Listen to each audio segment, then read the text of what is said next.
Good afternoon everyone. पिछले class में हम लोग जैव प्रक्रियाएं चैप्टर में प्रकाश संश्लेषण के बारे में पढ़ा तथा प्रकाश संश्लेषण में जो अभिक्रिया होती है उसको भी हम लोगों ने सीखा। हमको आशा है कि वो समीकरण तुम लोग को याद हो गया होगा। तो आगे हम लोग टॉपिक को बढ़ाते हैं और हेडिंग लिखते हैं कि जब प्रकाश संश्लेषण होती है तो कौन कौन सी प्रक्रिया होती है। ठीक है, हेडिंग लिखेंगे प्रकाश संश्लेषण के दौरान प्रकाश संश्लेषण के दौरान चलने वाली प्रक्रिया। जब प्रकाश संश्लेषण की प्रक्रिया होती है तो इसमें क्या क्या प्रोसेस होता है उसको हम लोग जानेंगे। तो सबसे पहला जो है, जो इसमें क्लोरोफिल रहता है, लिखेंगे पौधों में उपस्थित क्लोरोफिल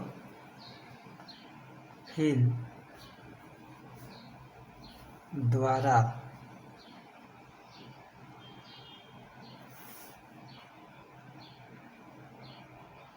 सौर ऊर्जा का अवशोषण किया जाता है।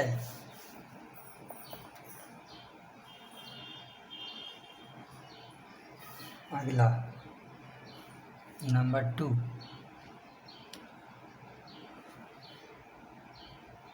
प्रकाश ऊर्जा रासायनिक ऊर्जा में परिवर्तित हो जाता है। तीसरा जो प्रोसेस है वह है जल के अणुओं का।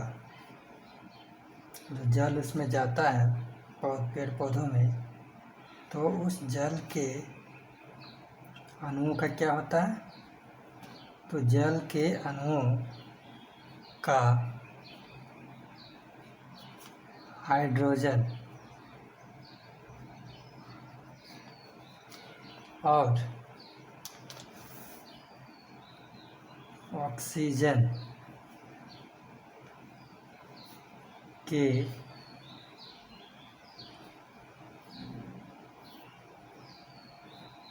अणुओं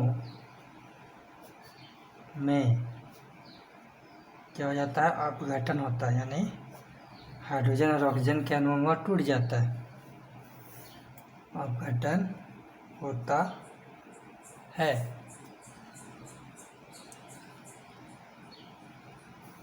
अगला और नंबर, जो उसमें कार्बन डाइऑक्साइड होता है,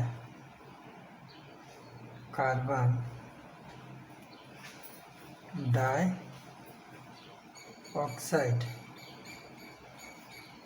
जो पेड़ पौधों द्वारा कार्बन डाइऑक्साइड लिया जाता है, वह कार्बन डाइऑक्साइड किसमें बदल जाता है, कार्बोहाइड्रेट में।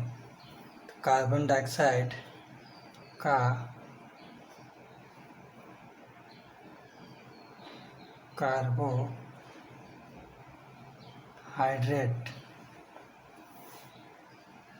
में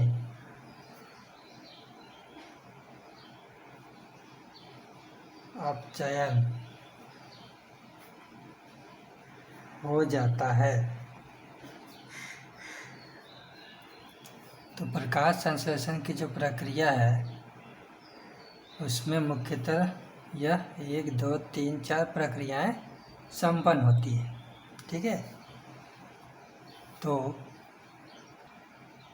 हम लोगों ने जाना कि प्रकाश संश्लेषण के दौरान कौन कौन सी प्रक्रियाएं होती हैं। अब हम लोग जानेंगे कि प्रकाश संश्लेषण के लिए आवश्यक कच्ची सामग्री क्या क्या है और वे पौधे के किस भाग से प्राप्त किए जाते हैं। हेडिंग लिखेंगे, प्रकाश संश्लेषण के लिए आवश्यक कच्ची सामग्रियां एवं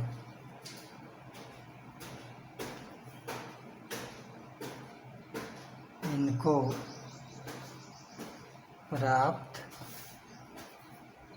करने वाले अंग। तो सबसे महत्वपूर्ण जो भाग होता है वह भाग है जड़। पहला लिखेंगे हम क्या, जड़। तो प्रकाश संश्लेषण के लिए जड़ से क्या मिलता है पेड़ पौधों को। ठीक है, तो उसको जानेंगे, लिखेंगे पौधे प्रकाश संश्लेषण की प्रक्रिया के लिए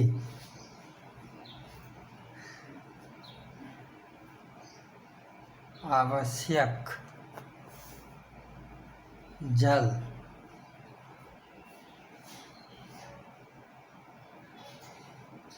को जड़ों द्वारा अवशोषित करते हैं। ठीक है, तो जड़ क्या करते हैं, जो पौधे प्रकाश संश्लेषण के लिए जो जल चाहिए वो जल वे क्या करते हैं, जड़ों द्वारा अवशोषित करते हैं। ठीक है, तथा जोड़ देते हैं, तथा मिट्टी में उपस्थित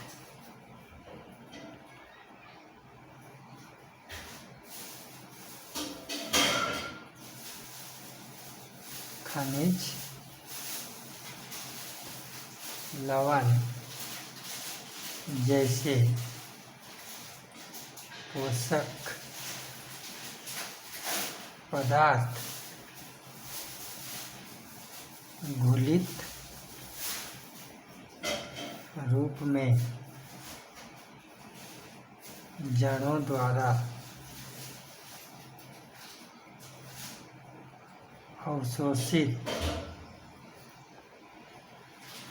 कर लिए जाते हैं। ठीक है, तो जड़ क्या काम करते हैं, जल को भी अवशोषित करते हैं और मिट्टी में उपस्थित जो पोषक तत्व पदार्थ जो रहते हैं खनिज लवण वगैरह उसको घुलित अवस्था में क्या करते हैं, अवशोषित करते हैं। तो इसको समझने के लिए एक छोटा सा हम चित्र बनाए हैं।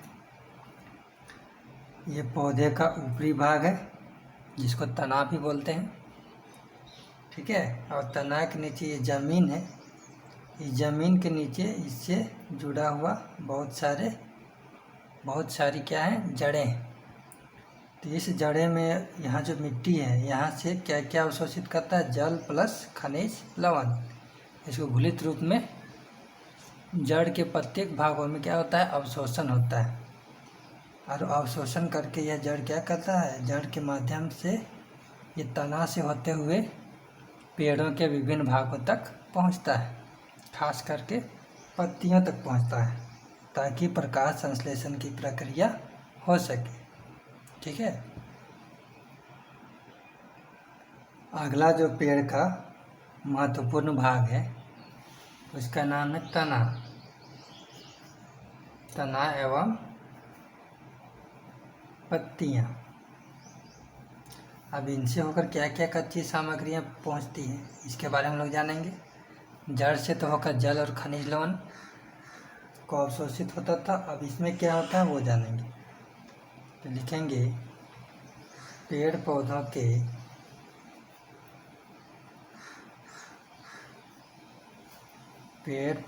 के तनों तथा पत्तियों में बहुत सारे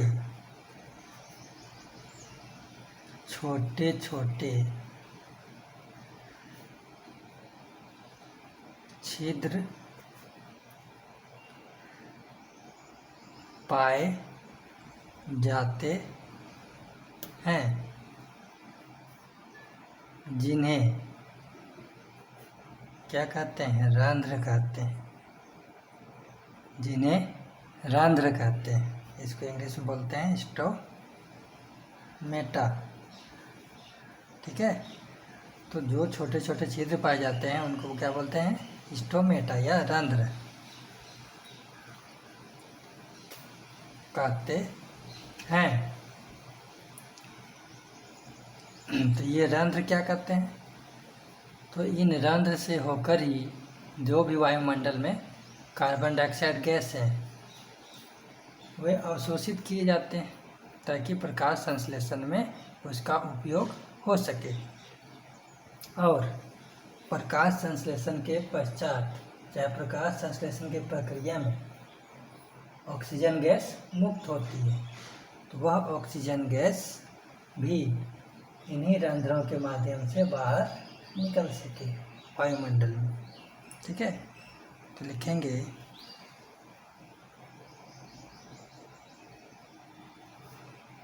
रंध्र वायुमंडलीय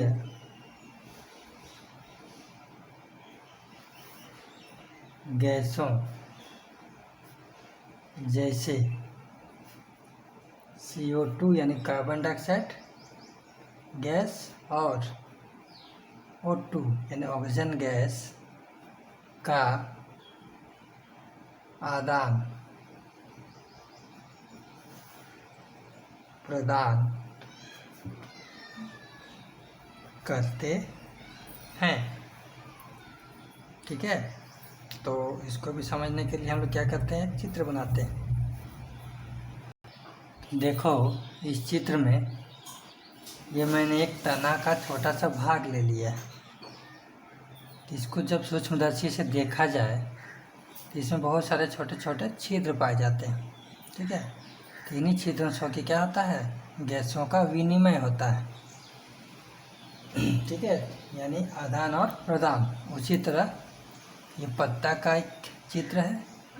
इस पत्ता को भी अगर हम लोग सूक्ष्मदर्शी से देखेंगे तो बहुत सारे छोटे छोटे छिद्र मिलेंगे। इन्हें भी क्या बोलते हैं? रंध्र बोलते हैं। ठीक है। इन्हें क्या बोलते हैं? रंध्र। इसका मुख्य काम क्या है? तो वायुमंडलीय गैसों का आदान और प्रदान। और इसका काम है कि यह पौधे को जल की हानि से भी बचाता है। जब ज़रूरत हो जल का तभी यह खुलता है।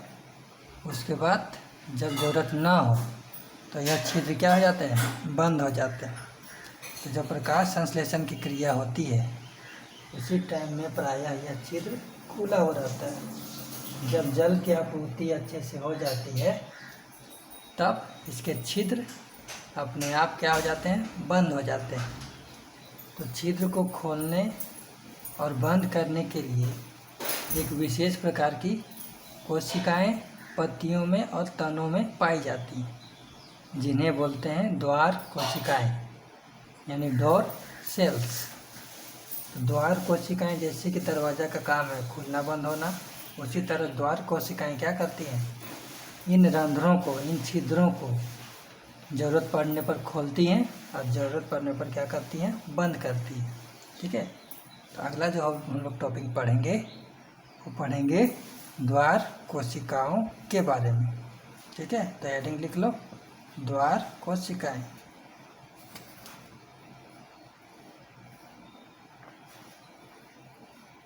द्वार कोशिकाएं, तो इंग्लिश में बोलते हैं डोर सेल्स। डोर सेल्स, तो इसका डेफिनेशन लिखते हैं, पौधों में उपस्थित वे कोशिकाएं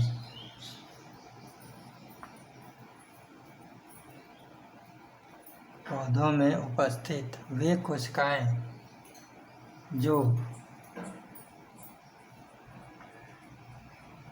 पत्तियों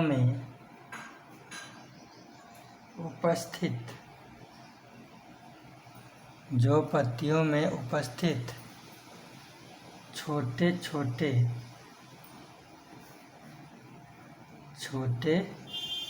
छोटे छिद्रों यानी कि रंध्र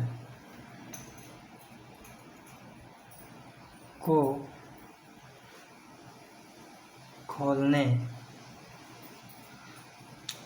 तथा बंद करने का कार्य करते हैं,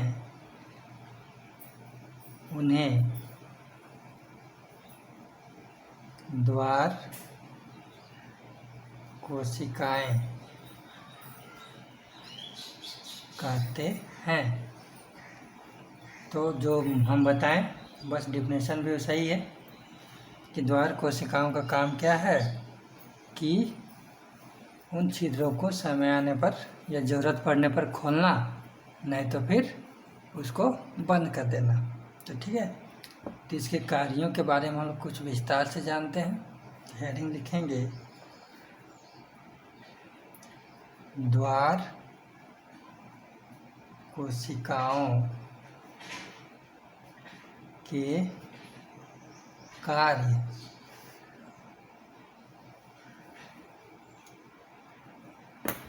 नंबर 1, पहले लिखेंगे ये कोशिकाएं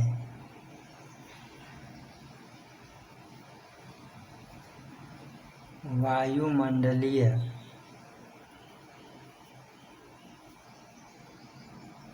गैसों के आदान प्रदान में मदद करते हैं। ठीक है, अगला लिखेंगे, जब प्रकाश संश्लेषण के लिए गैसों की आवश्यकता नहीं होती है,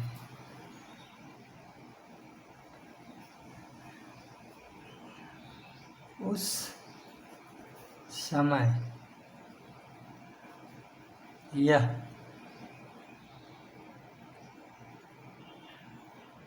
छिद्रों को बंद करता है।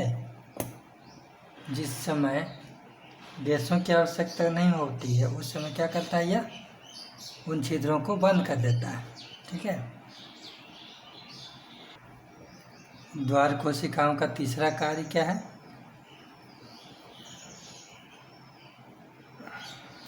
देखेंगे, द्वार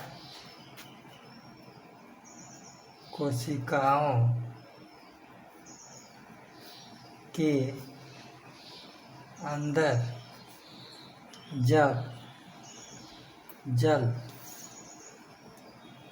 प्रवेश करता है तो ये फूल जाते हैं। ये क्या हो जाते हैं? फूल जाते हैं, जिसके कारण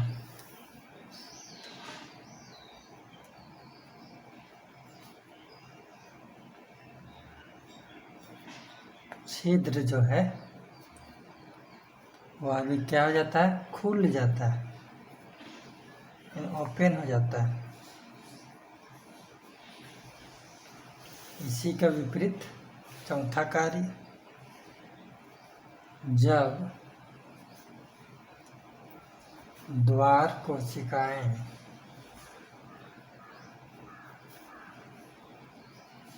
सिकुड़ती हैं तो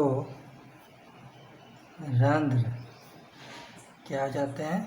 बंद हो जाते हैं। नंबर 5, ये पौधों में जल की हानि को रोकते हैं तथा उनका नियंत्रण करते हैं। ठीक है, तो ये हो गया द्वार कोशिकाओं के क्या कार्य हैं। क्वेश्चन में आता है तो इसको क्या करना, तुम लोग इम्पोर्टेंट लगा लेना। जो तुम लोग का द्वार कोशिकाएं हैं इससे संबंधित क्वेश्चन पूछता है कि द्वार कोशिकाएं क्या हैं, चाहे द्वार कोशिकाओं के कार्य लिखिए। तुम्हारे क्वेश्चन में रंध्र के भी कार्य पूछ सकते हैं, तो रंध्र के का कार्य तुम लोग यहाँ से ही समझ के लिख सकते हो कि रंध्र का क्या कार्य है। ठीक है, तो ये रहा तुम लोग का प्रकाश संश्लेषण का प्रक्रिया के बारे में पूरी जानकारी। तो इस तरह पोषण का जो पहला प्रकार था स्वपोषी पोषण यहाँ समाप्त होता है। अब दूसरा में था सेकेंड नंबर में पोषण के प्रकार में विषम पोषी पोषण। तो अब हम लोग जो भी जानकारी प्राप्त करेंगे वह विषम पोषी पोषण के बारे में जानकारी करेंगे। सबसे पहले इसका डिफिनेशन लिखेंगे। विषम पोषी पोषण मतलब क्या होता है? जैसे कि पेड़ पौधे तो सूर्य के प्रकाश, खनिज लवण, कार्बन डाइऑक्साइड को ग्रहण करके अपना भोजन स्वयं बनाते थे, लेकिन विषम पोषी पोषण में क्या होता है कि कोई भी जीव अपने से खाना उत्पन्न नहीं करता है, बल्कि वह अपना भोजन के लिए किसी अन्य स्रोतों पर निर्भर करता है, चाहे अन्य जीवों पर वह निर्भर करता है। उस प्रकार जो पोषण होता है उसको हम लोग क्या बोलेंगे? विषम पोषी पोषण। तो इसका डिफिनेशन लिखते हैं हम लोग, लिखेंगे पोषण का वह प्रकार जिसमें कोई जीव अपना भोजन प्राप्त करने के लिए किसी न किसी रूप से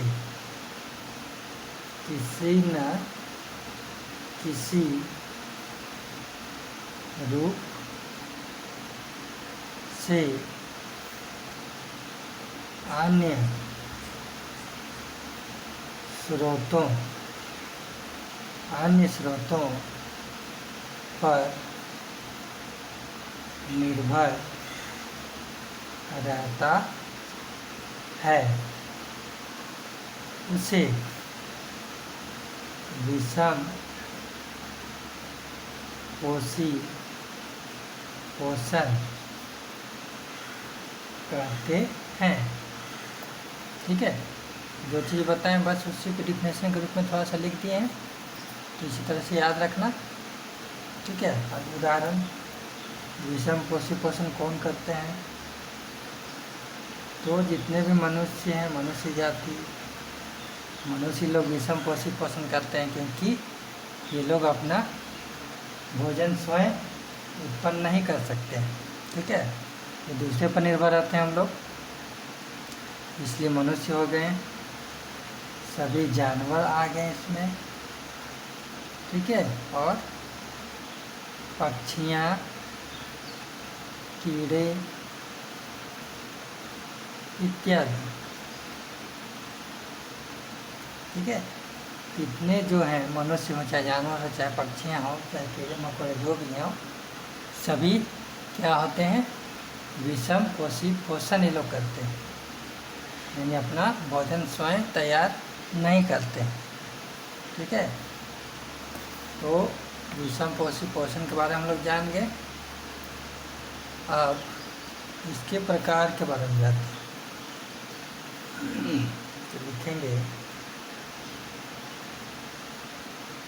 विषम पोषी पोषण, इसका और एक नाम हम लिखवाए थे, पर पोषी पोषण।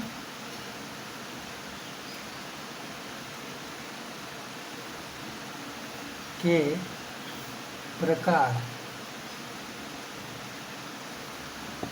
तो विषम पोषी पोषण में कितने प्रकार होते हैं, कितने प्रकार का विषम पोषी पोषण किया जाता है, उसी के बारे में हम लोग पढ़ेंगे। तो सबसे पहले इसका प्रकार जान लेते हैं। इसका फर्स्ट प्रकार का नाम है मृत जीवी पोषण। नंबर 2 में है परजीवी पोषण, और नंबर 3 में है प्राणी सम पोषण। तो विषम पोषी पोषण जो है मुख्यतः 3 प्रकार के होते हैं, मृतजीवी पोषण, परजीवी पोषण और प्राणी सम पोषण। तो इनके बारे में हम लोग क्या करेंगे, एक-एक करके अध्ययन करेंगे, समझेंगे और लिखेंगे। लेकिन आज का क्लास में यह संभव नहीं है। ये तीनों के बारे में, तीनों विषम पोषी पोषण के बारे में हम लोग अगले क्लास में अध्ययन करेंगे।